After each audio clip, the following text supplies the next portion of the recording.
চট্টগ্রাম ছিল একটা ছেলে থাকতে, নাম রবি। তার বাবা কাঠ কাটত, এরকমই চলছিল। হঠাৎ একদিন রবির বাবা প্রতিদিনের মতো আর কেউ কাঠ কাটতে গিয়েছিল। কাঠ কাটতে কাটতে খুব কালতুর মনে করল নিজেকে এই কাজ শেষ করে বাড়ি চলে আসলো। বাড়ি এসে তার কি হলো আজকাল এত তাড়াতাড়ি বাড়ি চলে আসলে? দুদিন পর রবি নিজে কাজে যাওয়ার সিদ্ধান্ত নিল। এ কাঠ কাটতে চলে হঠাৎ কাঠ কাটতে কাটতে চলে গিয়েছে জঙ্গলের দিকে। রবি জঙ্গলের দিকে যাচ্ছিল। হঠাৎ করে সামনে একটা জিনিস চলে আসলো। সে অনেক ভয় পেয়ে গেল।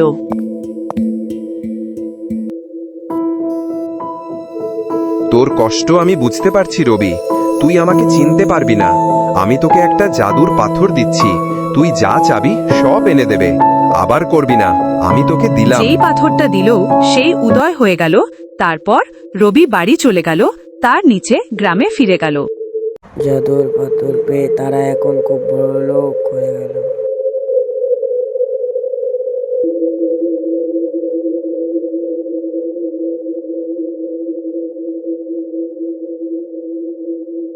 নতুন ঘর তৈরি করলো নতুন